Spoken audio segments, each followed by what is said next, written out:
Assalamualaikum warahmatullahi wabarakatuh. Halo Ibu Wina dan teman-teman sekalian. Perkenalkan, saya Hani Nabilah dari kelas B. Dalam mata kuliah kampanye PR, kali ini kami dari kelompok 8 akan membahas tentang perencanaan kampanye. Kelompok kami terdiri dari 4 anggota, antara lain saya Hani Nabilah, Boy Andriani, Mutia, dan Dinda Diva. Untuk executive qualification, kampanye adalah kegiatan mengkomunikasikan atau mensosialisasikan sebuah ide gagasan agar diterima oleh khalayak sasaran. Program kampanye PR harus berhasil dimuat oleh media sehingga dapat tersebar secara luas. Pemuatan program kampanye di media akan memberikan keuntungan selain terbangunnya citra positif organisasi di mata publik. Kata berhasil mengandung makna bahwa PR sebenarnya itu bukan menjadikan iklan sebagai senjata utamanya, tapi melalui publisitas media. Jadi jika kegiatan kampanye diberitakan oleh media tanpa perlu membayar slot, waktu atau space media, maka dapat disebut berhasil. Nah, di sini ada beberapa jenis penerimaan oleh khalayak sasaran, yaitu menerima secara kognitif, di mana dari tahu menjadi tidak tahu, merasakan manfaatnya secara efektif, dari tidak tertarik atau suka menjadi tertarik suka, dan dari prejudice menjadi menerima dengan baik atau acceptance, dari apatis menjadi menaruh perhatian atau peduli dan melakukan apa yang dikampanyekan, melakukan ide kampanye kalian. Saya akan memberi contoh misalnya kampanye manajemen merokok dan membuang sampah yang baik demi terciptanya suasana kampus yang baik. Kegiatan ini memiliki 2 outcomes besar, yaitu yang pertama adalah terciptanya kebiasaan baru berupa yang tadi kan, merokok di area gedung FIS. Jadi tidak merokok di area gedung FIS dan membuang sampah di tempat sampah. Outcomes kedua adalah mendapatkan publisitas media massa terhadap program kampanye tersebut. Untuk mencapai outcomes ini, perlu banget nih kita membuat sebuah perencanaan kampanye yang matang. Tapi sebelum membuat perencanaan, tentunya harus memiliki kesepahaman bahwa kampanye yang kalian buat ini harus memiliki kejelasan komunikator. Komunikator tersebut harus memiliki kredibilitas. Misalnya kelompok mahasiswa PR pecinta fisik green.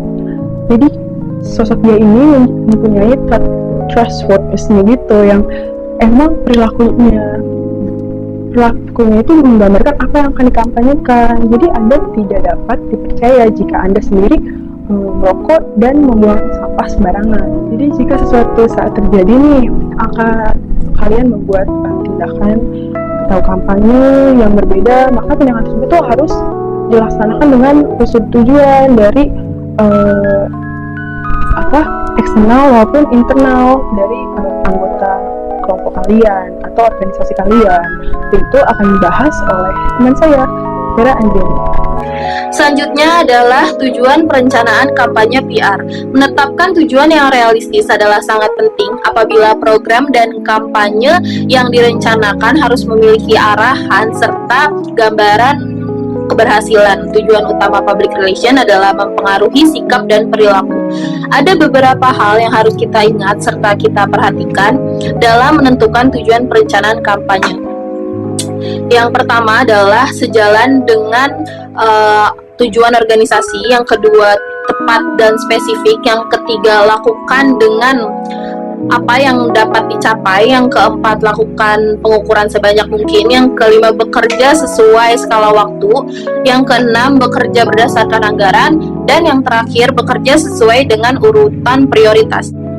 Tujuan dari aktivitas PR adalah untuk mempengaruhi perilaku tanpa melupakan bahwa hal ini juga berarti ada kemungkinan terjadinya perubahan dalam organisasi maupun publik. Ada 2 persyaratan umum yang ada pada tujuan perencanaan kampanye PR. Yang pertama adalah strategi, yang kedua adalah informasi.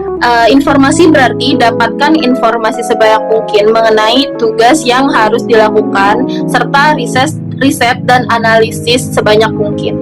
Selanjutnya strategi. Strategi berarti gunakan informasi tersebut untuk mengidentifikasi prinsip-prinsip dan kekuatan utama dari program yang direncanakan.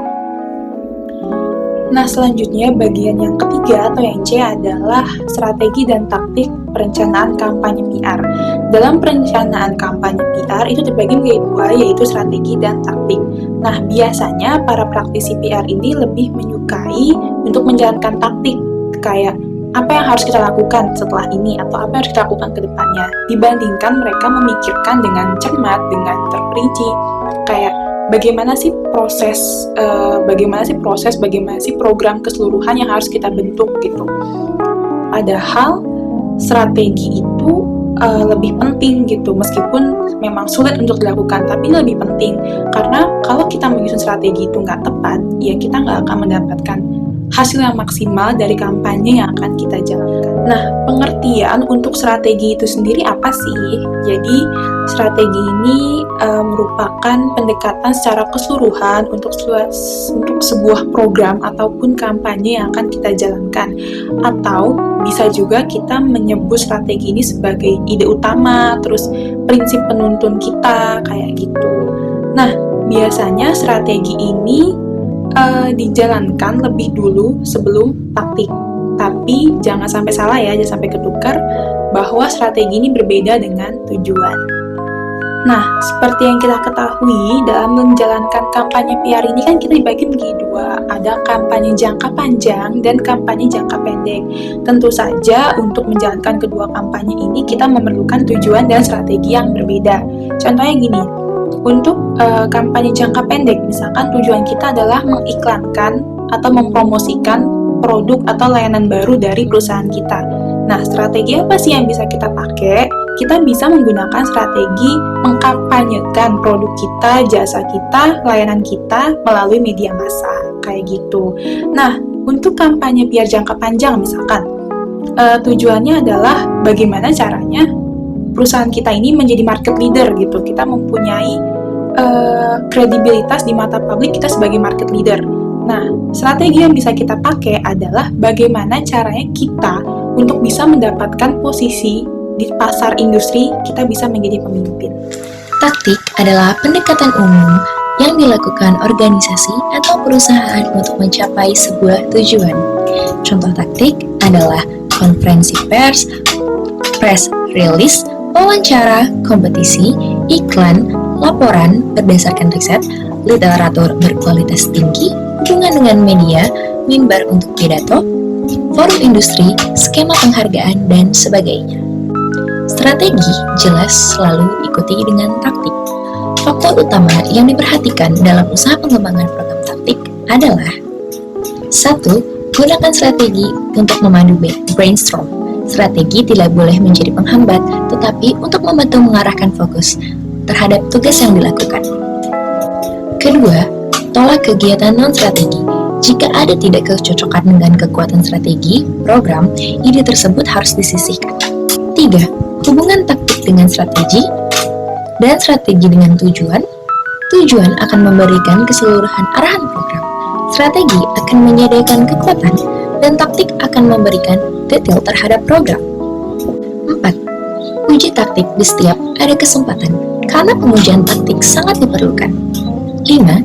Saat taktik telah dipikirkan secara matang, maka langkah selanjutnya adalah mengubah taktik sebelum mengubah strategi. 6. Review terhadap strategi merupakan langkah penting. Jika program tersebut tidak berjalan dengan semestinya, maka kemungkinan terdapat kesalahan tingkat taktik. 7. Hal yang berikutnya harus diperhatikan adalah perencanaan harus menyediakan keluasan dalam melakukan pendekatan. Sekian presentasi dari kelompok kami. Kurang dan lebihnya mohon maaf. Wassalamualaikum warahmatullahi wabarakatuh.